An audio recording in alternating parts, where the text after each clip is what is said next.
Glória a Deus. Boa noite, irmãos. Pode sentar, por gentileza. Segundo Reis, capítulo 5. Nós fizemos essas semanas, né? Foram já 4 semanas, essa é a quinta, né? A gente falando aqui do Eliseu. Aliás, hoje durante o dia eu comentava que o Eliseu, o ministério dele era diferente dos outros, né? Porque se você for olhar o ministério do Eliseu, você vai ver que toda vez que ele se deparava com uma situação, ele nem orava, ele só usava ato de fé. Eu fiquei, nesses dias que a gente estudou o ministério do Eliseu, para Deus agir dentro da nossa casa, eu achei isso bem interessante, isso que Deus foi mostrando, né? Porque o machado cai na água, alguém grita para ele: homem de Deus, era emprestado, eu tenho que pagar isso aqui. Como é que vai ser, né?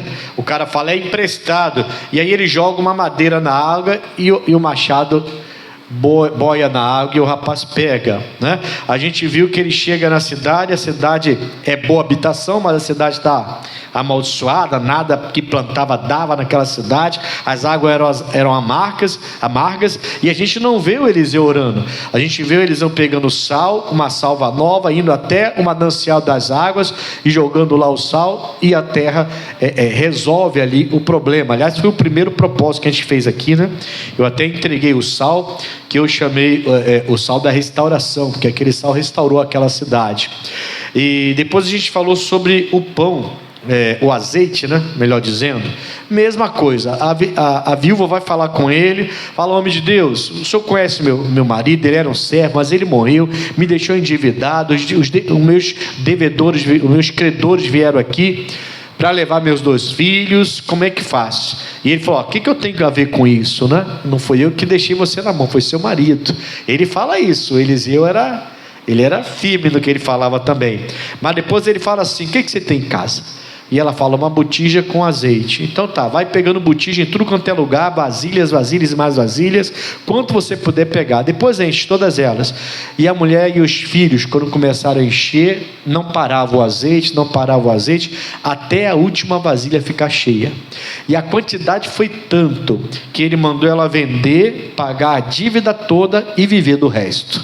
Quer dizer, viver do resto, então ela fez a independência financeira dela, viveu do resto, viveu da renda que aquilo tudo gerou. Era muita coisa, e foi com azeite que ele fez. Também ele não orou. A gente falou também do pão da santidade, né? O Eliseu, ele era usado por Deus desse jeito, não era à toa, né? Porque ele entrou por muitas vezes na casa de uma mulher rica para comer pão, e hora nenhuma a mulher viu maldade nele, lascívia, sensualidade, malícia. E ela percebeu que ele era santo, porque ele sempre entrava na casa dela para comer pão e nunca fez nada de errado. É bom a gente andar na presença de Deus. É bom a gente não andar fazendo coisa errada. É assim que a gente vai ganhar nossa família para Jesus. Saber se comportar direito. E na semana passada nós falamos daquela passagem em que a morte na panela, né? Eles vão preparar lá um caldo para os filhos dos profetas, mas alguém grita: homem de Deus, a morte na panela, era um veneno ali. E aí o Eliseu também não orou, ele pegou uma farinha, jogou na panela e mandou todo mundo comer. Então o ministério do Eliseu era diferente. Ele não é que ele não orava, lógico que ele orava, tinha comunhão com Deus, mas ele era muito de ação, sabe? Ação. Aliás, hoje em dia fala-se muito mal das campanhas, né, que a gente faz, ato de fé, o que a gente entrega para as pessoas. Hoje eu vou entregar, como eu prometi no final, né, da nossa campanha, a carta do reconhecimento. Já está aqui já a carta do reconhecimento.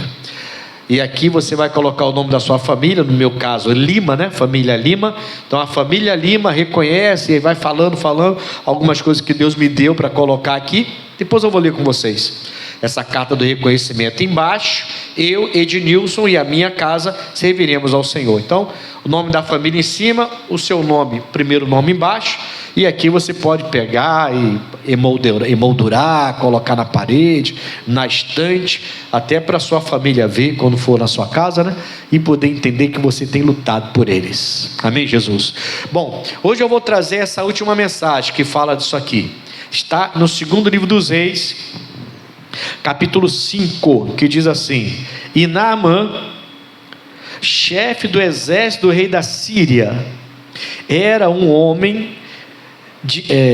grande homem diante do seu senhor, e de muito respeito, porque por ele o Senhor dera livramento aos sírios. E era este varão homem valoroso, porém leproso.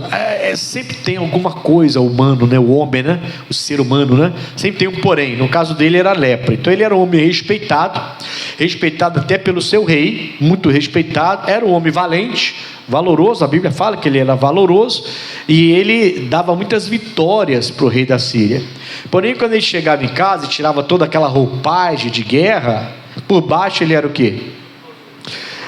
Por baixo, né, irmão? Só Deus pode ver, né? Por baixo só Deus pode ver. A gente apresenta uma coisa, mas por baixo só Deus pode ver.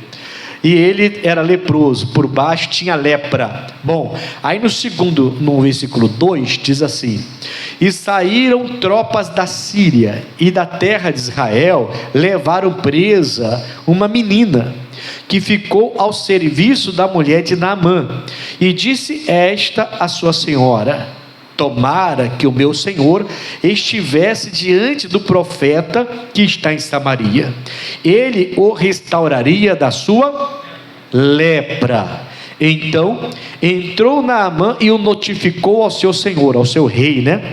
Dizendo: assim e assim falou a menina que é da terra de Israel.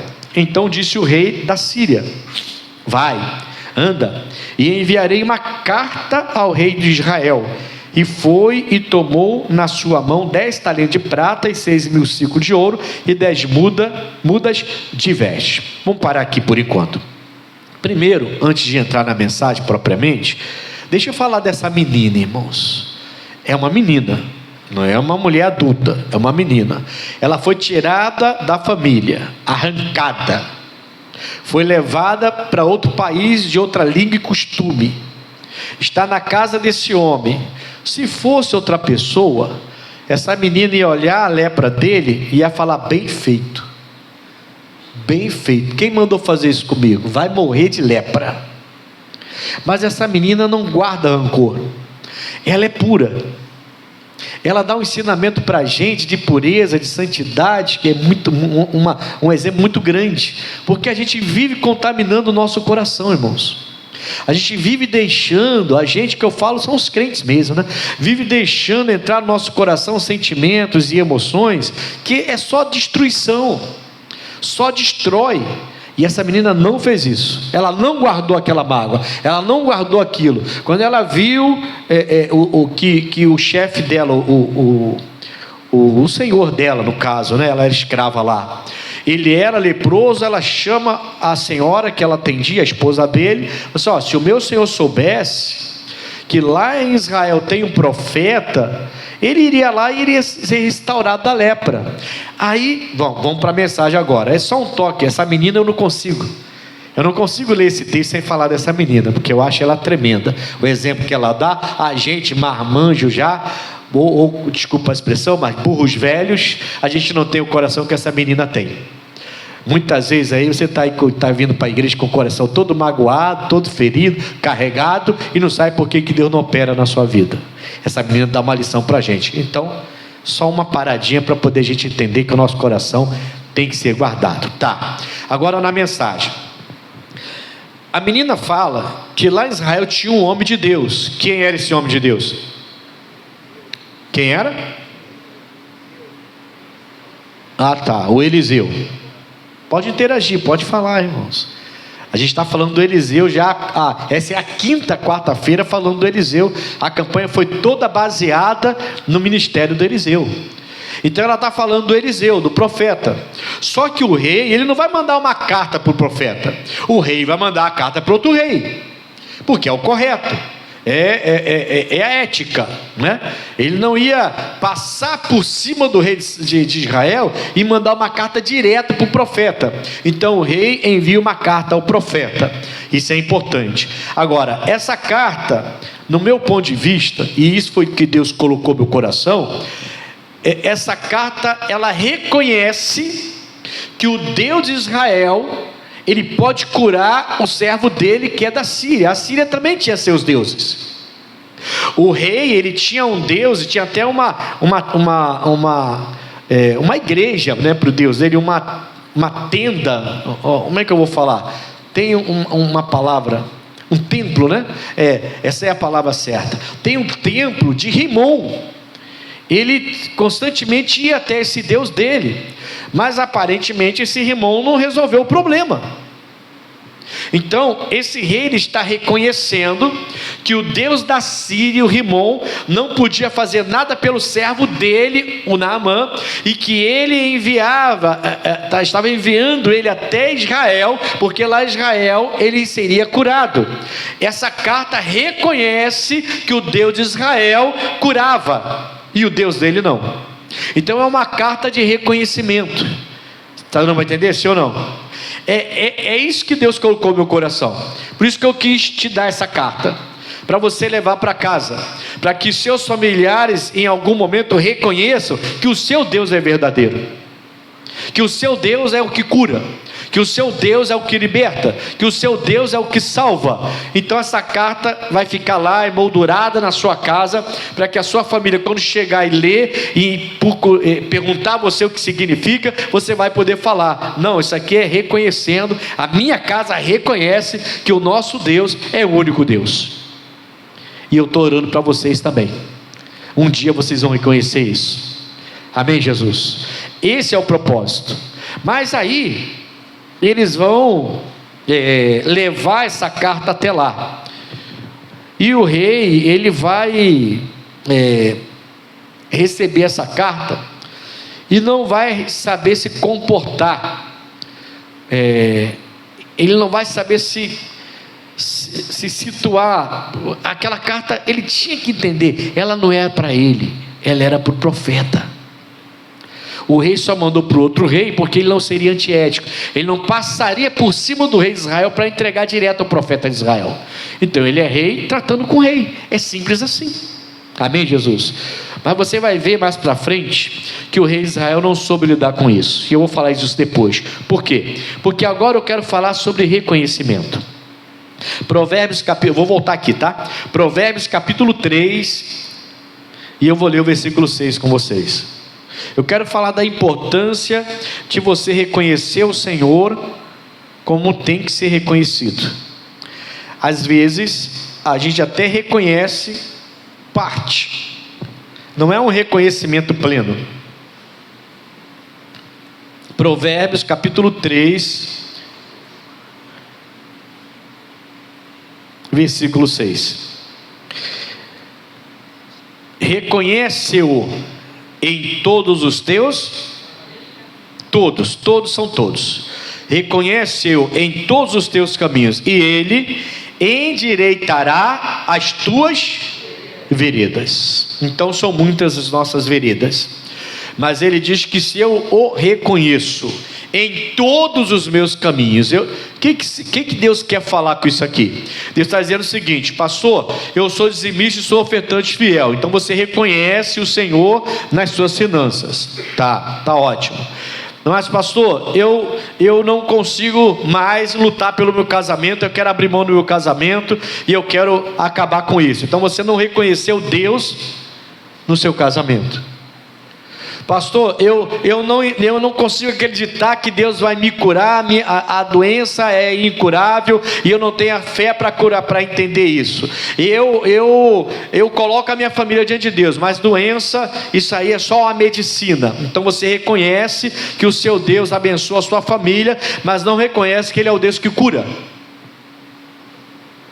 Eu tenho Jesus como Salvador, mas eu não creio no dízimo. Então você não reconhece o Senhor Deus como aquele que prospera e que te deu dízimos e ofertas, te deu uma ordem de você trazer a casa do Senhor, mas você não reconhece o Senhor nas suas finanças, na sua prosperidade. Você ainda acha que a sua prosperidade vem porque você é capaz, e não porque Deus está te tornando capaz e te abençoando, e você não consegue ser fiel nas suas finanças.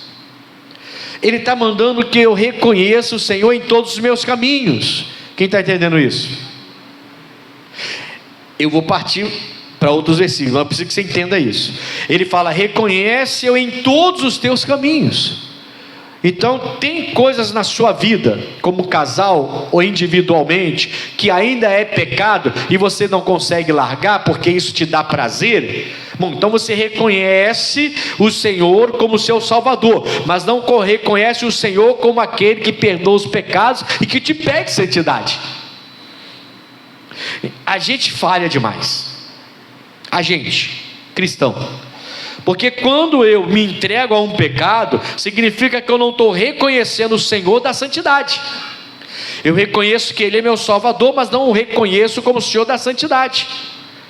Afinal de contas, eu estou me entregando ao pecado. Quando eu deixo de ser fiel financeiramente à obra de Deus, de acordo com a Escritura, logicamente, mas quando eu deixo de ser fiel, eu reconheço Ele como meu Salvador, mas não reconheço aquele que me pediu para ser fiel nas finanças, para abençoar a obra dele. Eu não reconheço que é Ele que supre todas as minhas necessidades, porque eu tenho medo de ser dizimista, eu tenho medo de entregar as ofertas que Ele me pede. Então eu não o reconheço como aquele que suprirá todas as minhas necessidades em Cristo Jesus, como está lá em Cristo, escrito em Filipenses 4, versículo 19. Você está dando para entender então que são vários caminhos? São vários caminhos que eu preciso olhar e falar: não, mas eu reconheço que Deus é comigo aqui, não tem problema não. Eu vou abrir mão disso e Deus vai me honrar. Eu vou abrir mão disso e Deus vai me abençoar. Eu vou fazer isso e Deus vai me abençoar. Eu vou passar a praticar isso e Deus vai me honrar. Até hoje eu andei errado, mas agora eu vou reconhecer Deus nessa parte da minha vida e Deus vai me abençoar. Então, às vezes, irmãos, a gente está errando porque a gente está reconhecendo Deus em algumas partes, e outras, como requer da gente um pouco mais de renúncia, um pouco mais de esforço, até sacrifícios, aí a gente então recua e continua vivendo do nosso jeito. Então eu deixei de reconhecer Deus naquela situação, reconheço Ele em outras áreas, mas nessa área, como para mim é mais difícil de praticar ou de abandonar uma prática, então eu não reconheço, porque eu continuo fazendo a minha vontade. Resumo: quando eu faço a minha vontade, não a de Deus, eu deixei de reconhecer a Deus. Só que Ele fala: reconhece-o em todos os seus caminhos e Ele vai endireitar. Você vai ver Deus colocando a mão em cada área da sua vida, endireitando suas finanças, endireitando o seu casamento, endireitando a sua família, endireitando a sua renda. Ele vai entrar em cada detalhe da sua vida e Ele vai começar a te honrar também. Quem planta, colhe; quem dá, recebe o que deu. Amém, Jesus? Deu para entender então? Posso continuar? Posso, né? Vai ficar um pouquinho mais pesado, mas pouca coisa. Isaías capítulo 1. Pouquinho mais pesado. Versículo 1. Visão de Isaías, filho de Amós. Visão de Isaías, filho de Amós, a qual ele viu a respeito de Judá e Jerusalém, nos dias de Uzias e Jotão, de Acais, Ezequias, reis de Judá. Então essa visão do Isaías, no capítulo 1, essa visão diz respeito a esses reinados: Uzias, Jotão, Acais e Ezequias, todos que foram reis de Judá. E essa visão é para o povo de Deus, Judá e Jerusalém. 2. Ouve, ó céus, e presta ouvidos, tu, ó terra, porque fala o Senhor: criei filhos e exaltei, né? Todos eles, mas eles prevaricaram contra mim. Então, durante esses reinados, o povo de Deus começou a vacilar. Durante esse reinado, o povo de Deus começou a deixar a presença de Deus. Eles pararam de reconhecer o Senhor em todos os seus caminhos. E aí Deus está dando a visão para o Isaías, que aconteceu e vai acontecer isso nesses reinados todos, está acontecendo. E aí olha o que ele fala no versículo 3: o boi conhece o seu possuidor, e o jumento a manjedoura do seu dono, mas Israel não tem conhecimento. O meu povo não... Então Deus, não sou eu, tá? Deus está comparando o povo dele, no período desses reis, Uzias, Jotão, Acás, Ezequias. Ele está comparando o povo dele de maneira negativa, tá? Ao boi e ao jumento. Ele está falando assim: poxa, o boi conhece a voz do seu dono. Eu vejo o jumento, e o jumento vai e volta exatamente para a manjedoura do seu dono. Mas o meu povo nem se volta para mim e nem ouve a minha voz. Deus, não sou eu, Deus está falando: o meu povo está pior do que o boi e o jumento. Eita, não sou eu, Deus está falando, e Ele está falando com aquele povo daqueles reinados. Mas hoje em dia você vê muita gente, muita igreja, pastores, membros de igreja, que está encaixado aqui, irmãos. Infelizmente está encaixado aqui, porque não quer reconhecer o Senhor em todos os seus caminhos. Então a pessoa é teimosa, é cabeça dura, pior do que boi e o jumento. Me deu misericórdia, não sou eu que estou falando, Deus está falando. Irmão, pode me comparar ao boi, se for Provérbios 14, qual o versículo mesmo? Provérbio 14, não sei se é o 26, 31, uma coisa assim. Depois, se o irmão achar, ele vai colocar aí, ó. Não é 26 não. Lá fala que o boi, se não houver boi, o seu celeiro vai ficar limpo, mas também não vai ter colheita nenhuma. Então, se Deus quer me comparar com um boi que trabalha pela obra, que rala, que às vezes faz uma bobagem aqui, outra ali, mas está sempre pronto para ser usado por Ele, pode me comparar, não tem problema nenhum. Eu quero ser esse boi. Agora, ser comparado ao boi, porque eu não faço o que o boi faz, e o boi e o jumento estão agradando a Deus, porque conhece o dono e o seu manjedouro, e eu não conheço a Deus e não reconheço o Deus nos meus caminhos. Isso eu não quero, irmãos. Isso eu não quero. Está errando feio a pessoa que faz isso. Olha que comparação. O versículo 4, né? Não havendo bois, o celeiro fica limpo, mas pela força do boi, a abundância de... Esse boi eu quero ser, irmão. Esse aqui eu quero. Esse eu quero ser esse boi que tem força, que trabalha, que tem colheita abundante. O celeiro não vai ficar limpo, a gente vai errar porque a gente é falho, mas eu vou trabalhar e vou fazer acontecer. Esse boi eu quero ser. Agora, irmãos, eu não quero ser como esse povo aqui. Eu não quero ser como esse povo dos tempos dos Uzias, Jotão, Acás e Ezequias. Esse povo está pior do que o boi, do que o jumento. Olha o que Deus está falando: o boi conhece a voz do seu dono, o jumento conhece a manjedoura do seu dono. O meu povo não me ouve mais. O meu povo só faz o que quer. O meu povo está sendo infiel. O meu povo está fazendo besteira, está traindo, está mentindo, está enganando, está procurando outros deuses. Irmãos, a gente tem que reconhecer a Deus em todos os nossos caminhos. Provérbios 3, versículo 6. Em todos os nossos caminhos. Você deve conhecer pessoas que nem vêm à igreja, nem vem, não é convertido ao evangelho, mas dá dízimo todo mês. Você conhece alguém assim? Alguém conhece? 2 pessoas conhecem. 3, eu conheço também. Pessoas que não são convertidas, pessoas que não são salvas, mas que entenderam que quando dão um dízimo na igreja, Deus abençoa. E essas pessoas, elas reconhecem que Deus, Ele retorna para ela bênçãos quando ela dá dízimo. Então ela vem à igreja e dá dízimo, mas ela não reconhece Jesus como Salvador. Então Jesus pode prosperá-la muito, porque ela está vendo a fidelidade do dízimo. Então ela está observando esse caminho e reconhecendo que Deus honra os dizimistas e os ofertantes da casa de Deus. Beleza, só que se Jesus voltar agora, ela não está salva, porque ela não reconhece Jesus como Salvador. Ela foge da igreja. Quem está entendendo?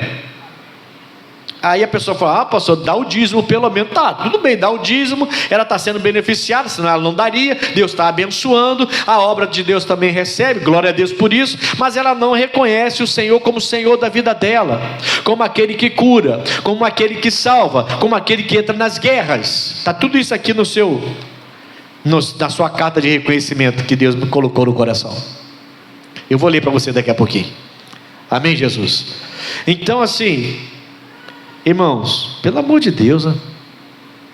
Quer dizer que o boi conhece a voz do dono, o jumento conhece a manjedoura do dono, e eu não consigo ouvir a voz do meu Deus? Eu não consigo ver Deus falar assim: para, vai lá, vem cá, deita ali, descansa. Eu não consigo, está errado, irmãos. Tem pessoas servindo a Deus aí, achando que pode servir a Deus e tem uma boca suja. O Tiago falou assim: do mesmo poço que dá água doce, também dá água salgada. Isso não pode. Quer dizer, a mesma boca que louva, adora, louva, depois está xingando, falando um monte de baboseira. A gente precisa reconhecer a Deus em todos os nossos caminhos. Amém, Jesus? Em todos os nossos caminhos temos que reconhecer a Deus. Vai ficar um pouquinho mais sério ainda, só um pouquinho, tá? Tiago capítulo 2, um pouquinho mais sério, um pouquinho mais. Eu já acho isso aqui muito sério, tá? Eu acho que eu não posso ser eu não posso aceitar uma coisa dessa, que eu seja pior que um jumento e que um boi. Eu não consigo, não é possível, irmão, não é possível. Amém, Jesus? E está amarrado. Você viu que a Bíblia está falando, não sou eu, né? Agora vai ficar um pouquinho pior, ou melhor, né? Depende de como você vê a coisa. Vamos lá então? Tiago capítulo 2, versículo 19, ou 19, depende de onde você está morando. Versículo 19: tu crês que há um só Deus? Quem crê aqui que há um só Deus? Todo mundo já aceitou Jesus, né? Então você acredita que existe um só Deus, certo? Beleza. Fazes bem, o Tiago está falando. Você está fazendo bem, é isso mesmo. Só existe um Deus. Agora, também os demônios o creem e faz o quê? Os demônios entendem que só existe um Deus, um único Deus. Eles reconhecem. Quando você está cheio da presença de Deus, chegam perto de você e já se afastam. Opa, esse aí não, esse aí não, esse aí eu não posso tocar. Está cheio da presença, porque eles reconhecem Deus na pessoa. Só que a Bíblia fala que eles reconhecem Deus e eles tremem. Irmãos, eu preciso tremer. Será que o diabo treme pela presença de Deus e eu não tremo? Eu faço tudo errado, achando que Deus vai ficar me perdoando a vida inteira? Eu não posso ser esse boi. Eu não posso ser essa pessoa pior do que um boi, melhor dizendo, né? Eu não posso ser essa pessoa pior do que aquele jumento que conhece a manjedoura. Eu não posso ser uma pessoa que não treme. Sabe, o pecado se apresenta, o pecado, a coisa errada se apresenta e eu não tremo. Eu vou para aquilo ali como se fosse tudo normal. Eu não tremo, eu tenho um Deus que está me vendo. E eu não tremo, eu não estremeço. Até os demônios estremecem, irmãos. Até os demônios reconhecem que Ele é Deus único e é todo poderoso. Que Ele é Deus de amor, mas é rígido, é firme, é severo. Até os demônios reconhecem e estremecem. Aí o povo de Deus quer servir a Deus e quer ficar no oba-oba danado. Quer ter prazer em tudo que aparece. Nem tudo que te dá prazer é de Deus, irmãos. Você tem que ser sincero com a Bíblia Sagrada, sincero com o Espírito Santo. Eu sei que isso aqui me dá prazer, eu pratico, mas eu sei que não é normal. Eu sei que não é legal. Eu sei que isso não agrada a Deus. Eu sei disso. E tem que ser sincero com o Espírito de Deus. O que eu tenho visto são pessoas que praticam e parece que não está fazendo nada. Mentem e parece que não está fazendo nada. Traem, tem práticas erradas e parece que não está fazendo nada. A pessoa aceitou aquilo como normal. Ela não treme mais diante de Deus. Até os demônios tremem diante de Deus. Até os demônios acreditam que existe um único Deus e eles tremem. Como assim que eu não vou tremer? A pessoa fala assim: Deus é amor. Você não precisa ficar com medo de Deus. Você tem que entender que Ele te ama. É claro que Ele te ama. E Ele não quer levar você no medo, mas Ele é severo, entende? Minha mãezinha, eu e meus 6 irmãos, todo mundo é apaixonado por ela. Ela já está com Jesus agora. A gente de vez em quando se reúne, lembra da mãe, às vezes até a gente chora ainda, quando a gente lembra dela. A gente é apaixonado, era e ainda é apaixonado pela nossa mãe. Mas ela era severa com a gente. Foi assim que ela perdeu o marido, meu pai, novinho ainda, e ela levou a gente no cabresto, irmão. Para ninguém ir para o tráfico, a gente morava em comunidade, para ninguém ir para o tráfico, para ninguém. Pô, alguns de nós terminou aproveitando, participando de drogas, vícios e tudo mais, mas ninguém foi para o tráfico, ninguém foi para a bandidagem, todo mundo tem sua família, todo mundo casado com as mesmas esposas até hoje, com os mesmos maridos até hoje, ninguém se separou. Por quê? Porque minha mãe, ela era amor, ela tratou a gente, e cuidou e educou a gente de uma tal maneira, que a gente conseguiu entender o que era correto, mesmo sem ter o evangelho. Só que ela tratava a gente assim, mas ela era severa, irmãos. Ela era durona. Deus é assim. E a gente não pode levar isso de brincadeira, a gente tem que reconhecer. Entendeu? Até os demônios acreditam que Ele é único e tremem diante disso. Eu sei que Ele é o meu Salvador, o único Deus, eu canto, único, incomparável és na minha vida. Aí aparece o pecado, a gente vai lá e depois volta para a igreja e continua cantando. Ué, não treme não? Você não tem medo não? Você não treme diante disso? De estar errando diante do seu Deus? Tem que tremer. Eu acho que a igreja tem que tremer um pouco mais. Uma vez eu e meu irmão fomos jogar bola no Salgueiro. Minha mãe falou: não volta para o Salgueiro. A gente ia sair de lá, ia morar fora do Salgueiro. A gente foi morar fora do Salgueiro. E ela falou: não quero vocês lá dentro. Porque ela sabia, né? A gente conhecia todo mundo, até os traficantes, todo mundo, a gente conhecia todo mundo, jogava bola lá dentro. Então a gente conhecia toda aquela... A gente era muito moleque, né? Eu e meu irmão, ele jogava no mesmo time. E aí torneio. Aí entraram em contato com a gente, vamos jogar. E o nosso time era bom, tinha tudo para ser campeão, né? E fomos campeões, inclusive. Só que a gente foi lá para dentro do Salgueiro. A gente foi andando mesmo, que dava para ir andando, o bairro era mais à frente. A gente foi andando, subiu o morro, descemos lá. Todo mundo conhecia a gente. Minha mãe falou: não vai. E a gente foi. Jogamos bola, depois churrasco. Aí foi aquele negócio de bebedeira, churrasco, campeão, não sei o que, aquela farra toda. Chegamos em casa quase 6 horas da noite. Todo sujo, chuteria na mão. Aí a gente já esperando, né? A mãe chateada, né? Pronta para bater na gente. E a mãe está sentada, tranquilona, ó, fazendo crochêzinho, tranquilona. Lá, e a gente entrou desconfiado, eu e ele. Ué, e aí, tá tudo bem? Tá. Vocês já almoçaram? Já, mas tá tarde para tomar um café, nada, não quer comer nada? Não, então vai tomar banho, vocês estão fedendo de que só. Tá bom, mãe. Aí a gente, tá meio estranho isso aqui. Não, pode tomar banho. Aí ela falou assim: toma banho os dois juntos, porque tem pouca água na caixa. Ela já estava preparando tudo, irmão. E a gente nem sabia. Quando entrou os 12 do banheiro, começou a tirar a roupa, porque eu fui trancar a porta, pezinho da mamãe lá, tchum. Sandalinha, cinturão já na mão. Fechou. Vocês foram para o Salgueiro, não foram? Não mente não. Ela já sabia de tudo. Irmãos, parecia 2 saci pererê pulando no banheiro. Não, mãe, não. Quem salvou a gente foi nossa irmã mais velha, que mandou ela: para mãe, vai matar os garotos, para mãe. A gente gritando de lápide. Aí minha irmã mais velha fingiu que estava morrendo, estava passando mal.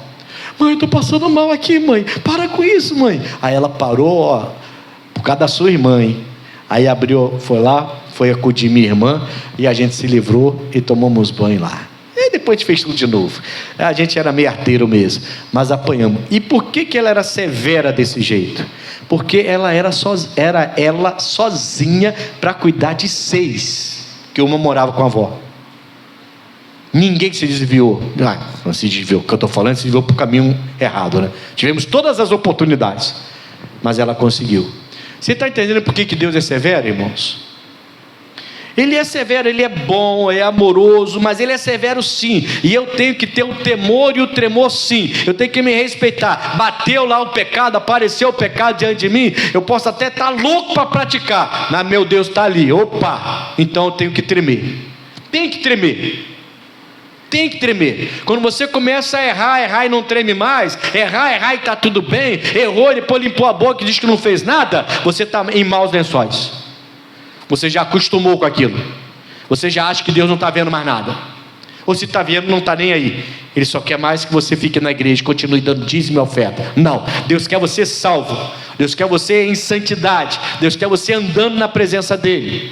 Ele quer que você o reconheça em todos os seus caminhos. Amém, pessoal?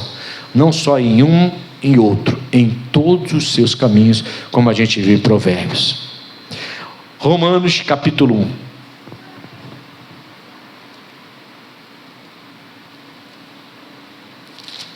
Até os demônios estremecem, irmão. Eu creio em Jesus, Ele é o meu Senhor. Grande coisa, irmão. Mas você estremece? Quando você vai fazer alguma coisa assim que não é correto, você estremece?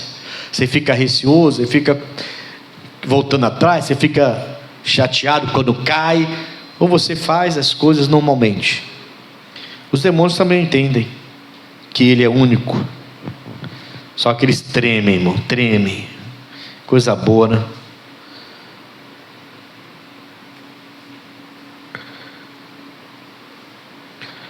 Acharam? Romanos capítulo 6, capítulo 1, versículo 16. O Paulo vai dizer assim, porque eu não me envergonho do evangelho de Cristo, pois ele é o poder de Deus para a salvação de todo aquele que crê, primeiro do judeu e também do grego, porque nele se descobre a justiça de Deus, de fé em fé, como está escrito, mas o justo viverá da fé. Então o Paulo, ele está mostrando o seguinte: olha, eu fui perseguidor dessa igreja, eu persegui os caminhos, esses que andavam no caminho desse tal de Jesus, só agora eu entendi, agora eu reconheço Ele como o único Senhor da minha vida, e eu não me envergonho dele não. Eu vou lá, os meus parentes de Roma, ele também era cidadão romano, né? Eu falo com meus amigos romanos, eu falo com os judeus, falo com os fariseus, eu falo com Gamaliel, que foi o professor dele, eu falo com qualquer pessoa em qualquer lugar. Quer me prender, me prende, quer me chicotear, me chicoteia, quer me apedrejar, me apedreja, quer me prender. Eu falo de Deus, não me envergonho do evangelho de Cristo. A gente tem que aprender a estremecer diante desse Deus. Ninguém está falando para você ficar com medo dele e fazer as coisas por medo dele, mas que você tem que tremer, tem. A igreja tem que parar de fazer tudo que bem entende e achar que está tudo bem. A igreja tem que parar de buscar só o seu prazer, o seu bel prazer, e fazer tudo para o seu prazer, e esquecendo do que Deus está pedindo, do sim ou não de Deus. A gente precisa parar com isso, entendeu? A gente precisa lembrar que eu não posso me envergonhar do evangelho. Eu deixei de fazer isso, mas por que eu deixei de fazer isso? Eu deixei de fazer porque o evangelho diz que não é para fazer. Aí alguém vai te chamar de louco, de maluco, de autista, aquilo outro, vai te dar um monte de adjetivos, né, negativos, vai falar um monte de coisa de você, e você fala assim: não estou nem aí, não estou nem aí, eu não me envergonho do evangelho, é o evangelho que manda ser assim, então eu vou ser assim. Você quer se afastar? Se afasta. Eu vou perder alguma coisa? Paciência. Eu vou deixar de ter o prazer que eu tinha antes? Vai ser difícil, a minha carne já está acostumada com isso, mas eu vou parar. Eu vou parar por quê? Porque eu não me envergonho do evangelho. A gente tem que parar de se envergonhar do Evangelho, amém, pessoal? Tem gente que realmente vai virar as costas para você. Quando? Quando você levar a sério e reconhecer o Senhor em todos os seus caminhos. Eu sou uma pessoa que eu acho que é fácil de lidar comigo. Eu acho que é fácil de lidar comigo. Eu procuro ser uma pessoa correta, ordeira, amável. E não é difícil de lidar comigo. Não é. Mas mesmo assim eu não consigo agradar todo mundo. Porque não tem como agradar todo mundo.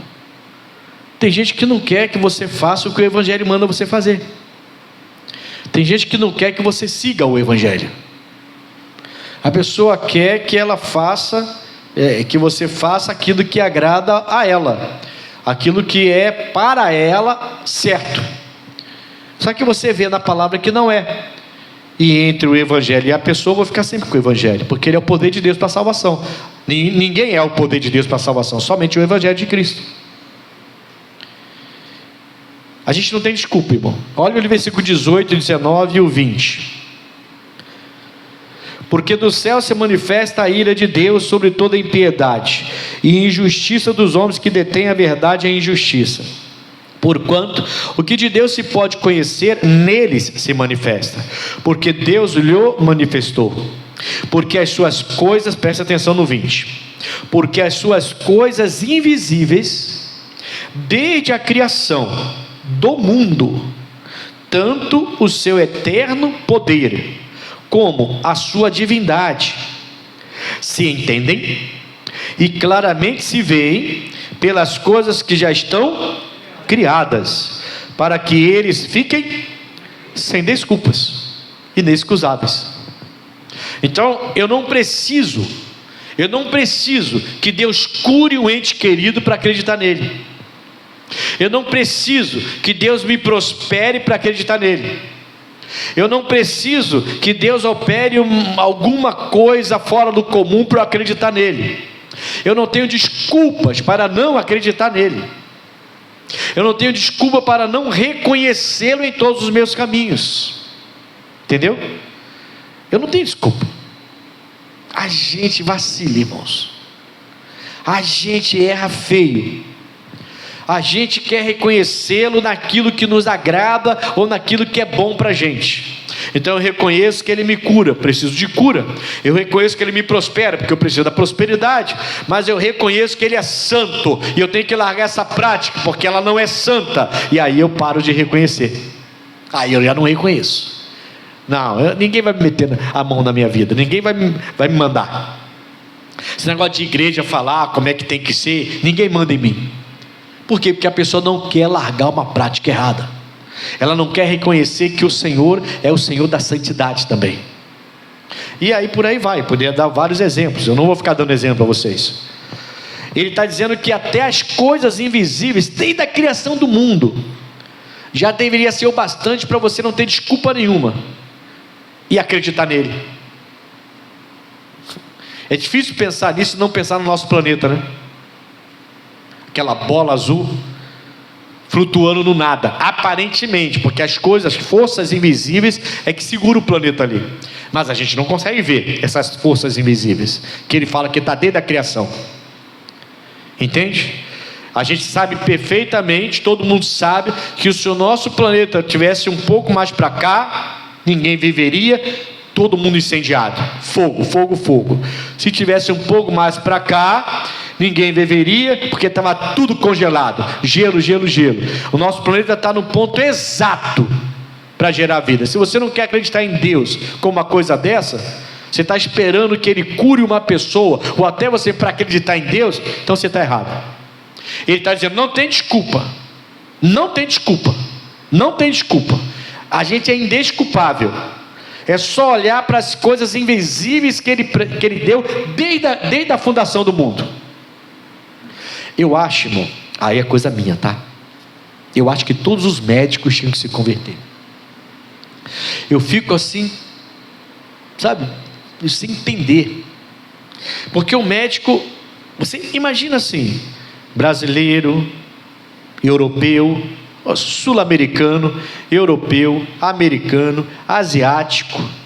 São pessoas diferentes fisicamente, são ou não são? Né?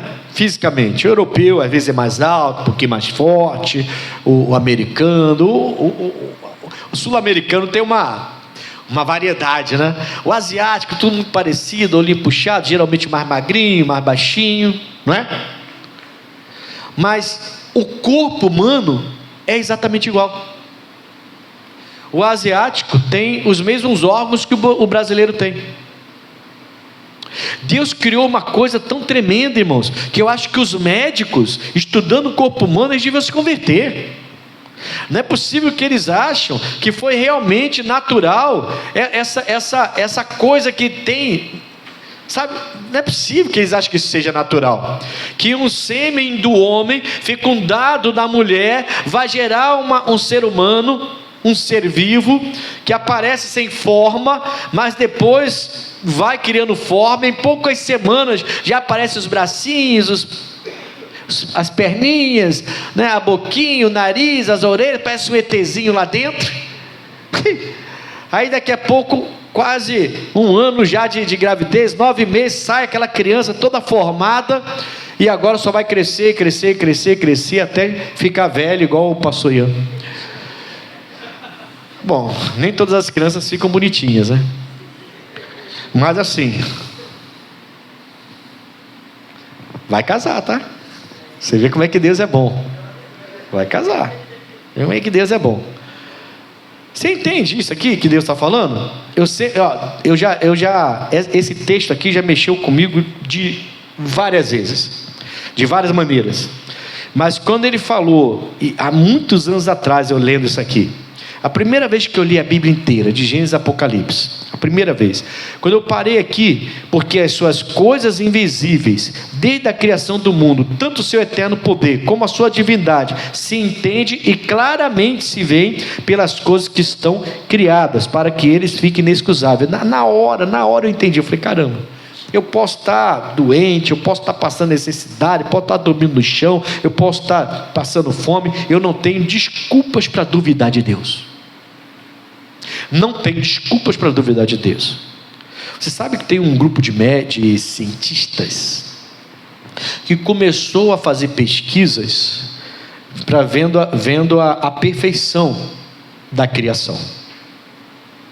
Esses médicos se juntaram e começaram a fazer essas pesquisas.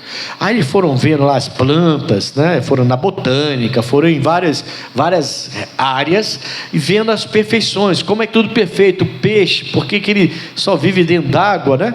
Por que o ser humano não pode viver dentro d'água? E eles foram vendo essas anatomias, a perfeição da natureza, eles foram vendo tudo, como era perfeito, e eles chegaram a uma conclusão, esse grupo: tem uma mente criadora. Impossível que toda essa perfeição, essa sincronia perfeita da criação, de tudo, né? Que tudo isso tenha sido por acaso. Esse grupo de cientistas, eles perceberam, não tem como ter sido por acaso. Isso não foi um acaso.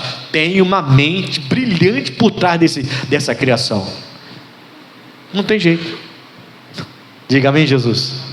Aí a gente fica com essa bobeira, irmãos, querendo saber mais que Deus, com medo de obedecer a Deus, não reconhecendo-o em todos os nossos caminhos, por causa dos nossos caprichos, para realizar nossos desejos, para conquistar nossas vontades, para ter prazer nas coisas. A gente simplesmente deixa de reconhecê-lo em todos os caminhos, e quem sai perdendo somos nós. Ele é severo também. Não é só bondade, ele é severidade também. Tem um texto, acha para mim e coloca, eu não me lembro, eu não anotei no meu estudo. Você tem que observar a bondade e a severidade. Faz um tempo que eu não prego sobre isso. Eu gosto dando esse texto, mas eu esqueci agora onde está. Mas o nosso amigo lá vai achar em nome de Jesus. Aí ele vai colocar, eu vou ler para você. Enquanto isso, você pode voltar lá em 2 Reis para a gente terminar a mensagem. Segundo Reis, capítulo 5. É Romanos mesmo, né? Tá certo. Eu ia falar Romano, mas fiquei meio com o pé atrás. Considera, pois, é algo que eu tenho que levar em consideração. Considera, pois, a bondade e a severidade de Deus. Para com os que caíram, severidade. Ele é severo. Então não fique achando que você vai cair, e Deus vai ficar, bonzinho, tá tudo bem, meu amorzinho, te amo, papai te ama. Não, severidade para os que caíram, mas para contigo a benignidade de Deus, se permaneceres na sua benignidade. Tem um finalzinho, né? De outra maneira, também tu será cortado. Aí ele vem, pum, Tramontina. Aí a gente fala que a gente acha que não, que ele é aquele Deus bonzinho, que tudo ele vai passar a mão, vem cá, eu te amo, tá, ele é bom, mas ele é severo também. É tipo a dona Noêmia, ela é boa, mas não vai para o salgueiro não. Vou te pegar dentro do banheiro de cinto. Não, a gente não confunda, irmão, não confunda as coisas, porque ele tem sido tão bom para você, não confunda as coisas. Está errado, está errado. A gente precisa reconhecer em todos os nossos caminhos, todos os nossos caminhos, amém? Bom, voltando lá então para fechar, segundo Reis capítulo 5, né? Hoje eu vou fechar a campanha, tá? Vou te entregar a carta de reconhecimento. Deixa eu ver, cadê você, rapaz? Aqui, estou chegando aqui. Segundo Reis capítulo 5, eu parei no versículo 5. Então disse o rei da Síria: vai, anda, e enviarei uma carta ao rei de Israel. E foi e tomou na sua mão 10 talentos de prata, 6.000 ciclos de ouro e 10 mudas de vestes. 6. E levou a carta ao rei de Israel, dizendo: logo em chegando a ti esta carta, saibas que eu te enviei Naamã, meu servo, para que o restaures da sua lepra. Essa carta era para o rei? Ela estava endereçada para o rei, mas ela era para o rei? O rei tinha poder espiritual, o rei tinha comunhão com Deus, o rei era o profeta de Israel, o rei era o homem de Deus de Israel? Não era, irmãos. Sabe, você tem que se colocar no seu lugar e colocar Deus no lugar dele. Eu estou no meu lugar. Eu fui chamado para pregar o evangelho, então estou no meu lugar. Eu tenho o meu lugar, você tem o seu lugar, Deus tem o lugar dele, o Espírito Santo tem o lugar dele. A gente tem que colocar tudo no lugar, senão a gente começa a entrar em desespero, irmãos. Esse rei vai entrar em desespero, porque ele vai receber uma carta e ele nem vai se tocar. O rei da Síria, ele não vai mandar entregar uma carta ao profeta. Ele é rei, ele não vai falar com o profeta, ele vai falar para o rei, e o rei tem que buscar quem é o homem de Deus do reinado dele para resolver a coisa. Era simples assim. Ele recebe uma carta do rei, chama lá o homem de Deus: homem de Deus, olha a carta que eu recebi. O homem está aí leproso esperando. Resolvido. Mas a gente às vezes entra em desespero, sabe, sem noção, sem sentido. A gente quer se colocar numa outra posição que Deus não deu para a gente. Deus não deu para a gente. Se Deus quisesse você como pastor aqui, você estaria aqui, eu estaria aí. Simples assim. Se Deus quisesse você como o gerente da sua empresa, dessa empresa que você trabalha, então você não seria um empregado, você seria o gerente, você daria a ordem ao seu empregado. Mas pastor, eu sou empregado. Então você tem um gerente que te dá ordem, obedeça, a menos que esteja mandando você fazer besteira aí, né? Mas obedeça, porque Jesus está acima de todo mundo. Mas obedeça. Quantas pessoas não estão prosperando financeiramente porque são rebeldes, irmãos? O gerente manda, a pessoa não quer fazer o que o gerente manda, não. Parece que ele é que é o chefe. Chega a hora que quer, sai a hora que quer, tira a quantidade de hora de almoço a hora que quer. E quando o gerente manda fazer, o líder do local manda fazer, não faz direito, porque não concorda. Eu não concordo. Ué, mas não concordo. Você é um empregado, você recebe para aquilo. O seu diretor está mandando fazer, você não vai fazer. Cada um tem sua posição, se coloca na sua posição, amanhã você vai estar acima dele. Aí você vai mostrar para ele como se trata uma pessoa, porque você é de Deus, não vai dar troco, né? Você é de Deus, não vai se vingar, né? Você vai tratá-lo dignamente. Aí ele vai pensar: poxa, quando eu era o líder dele, eu tratava ele com tanta ignorância, agora que ele me lidera, ele está me tratando corretamente. Que bobo que eu fui, por isso que eu perdi meu cargo e ele ganhou meu cargo. Acabou. Eu gosto de dar esses exemplos para você entender melhor o que eu estou falando. Cada um tem o seu lugar no mundo, irmãos. Amém, Jesus? Cada um tem seu lugar. Lógico que no momento você está num lugar, em outro momento pode estar em outro, mas cada um tem o seu lugar. Eu tenho que entender qual é o meu lugar. O rei precisava entender. Aquela carta foi direcionada a ele, foi endereçada para ele, porque ele era rei. É um rei mandando para outro rei. Ele tinha que ler a carta e entender: essa carta não é para mim não. Chama lá o homem de Deus. Eu não sou profeta para invocar a Deus e curá-lo. Chama lá o homem de Deus. O homem de Deus que ressuscita, o homem de Deus que faz milagres, o homem de Deus que usou sal, usou farinha, o homem de Deus que usou uma madeira. Esse homem é ele, é para ele essa carta, na verdade. Mas ele entra em desespero aqui. Olha o que ele vai falar, versículo 7, né?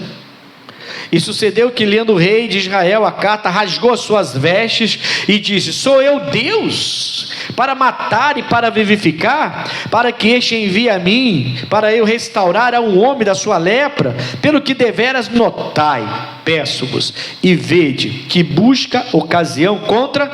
Olha aí agora, olha o rei está achando que o rei da Síria está querendo guerra com ele, que aquilo tudo é armação para ele criar problema e ter guerra entre Síria e Israel. Não era nada disso. Você vê que quando você não se coloca na sua posição, você cria problema. Quando você não se põe na sua posição, você termina arrumando problema, irmão. É igual aquela pessoa que quer se meter no casamento dos outros. Quem te chamou para se meter no casamento dos outros? Você não é pastor deles, não é nenhum guru para ensinar os outros como fazer a coisa. Diz que na briga de marido e mulher ninguém mete a colher, mas aí você termina saindo como errado ainda. Ninguém te chamou para ser o pacificador ali. Se te chamarem e te colocarem nessa posição, aí você vai. Você vê que o rei está desesperado, ele fala: não, ele está inventando história só para vir guerrear comigo, é isso que ele quer. Aí alguém corre, não sei quem, a Bíblia não fala quem, corre e vai avisar o Eliseu. Aí o Eliseu fala: não, isso é para mim. O Eliseu é diferente, né? Quando você está na sua posição é diferente. 8. Sucedeu, porém, que ouvindo Eliseu, o homem de Deus, que o rei de Israel rasgara as suas vestes, mandou dizer ao rei: por que rasgaste as tuas vestes? Deixa ouvir a mim, e saberá que há o quê? Acabou, resolvido. Isso é para mim, rei, não é para você não. Quem fala com Deus aqui sou eu, não é você. Como é que você vai restaurar ele da lepra? Mas é o que eu disse. Mas por que você está nervoso desse jeito então?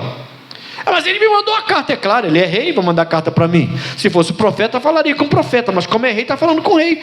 Era só você vir a mim. Agora está aí igual dando chilique aí. O Eliseu também pegar pesado. Mas é isso mesmo que ele está falando, em outras palavras, né? Usando a linguagem atual, né? O rei está dando chilique aí, rasgando sua vestes na frente de todo mundo, dando esse chilique na frente dos seus súditos, na frente de todo mundo, se humilhando aí. Que negócio é esse, rei? Não é para curar um leproso? Por que não falou comigo logo?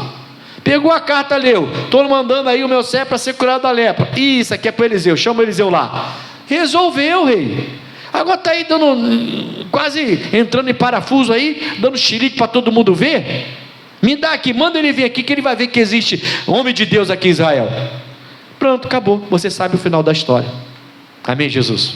Para encurtar, depois de 7 mergulhos no Rio Jordão, o Naamã foi curado.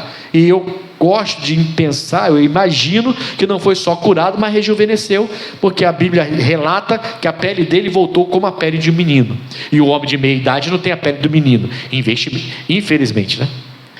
O homem de meia idade não tem mais a pele de um menino, mas a Bíblia fala que a pele dele voltou como a pele de um menino. Foi só mergulhar 7 vezes no Rio Jordão. Mas esse não é o foco, por isso que eu não vou nem ler.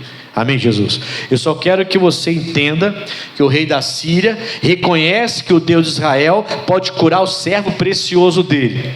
Ele então usa o protocolo correto e envia uma carta endereçada ao rei. Rei, protocolo correto, rei e rei. Então o rei pega, e o rei tinha que simplesmente entender: essa carta foi endereçada para mim, mas não é para mim, porque eu não sou sacerdote, eu não tenho essa experiência com Deus para fazer isso. Chama o homem de Deus. E resolvido, de boa. Mas não, ele entrou em desespero.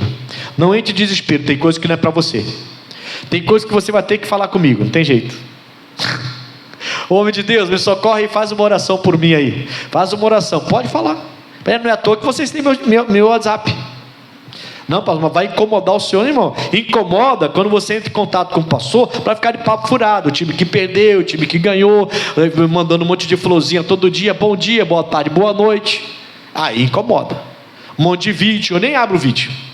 Nem abro. Tem um aí que todo dia manda um vídeo para mim. Eu nem abro. Eu já falei, eu nem abro. Eu tenho mais o que fazer para ficar vendo videozinho.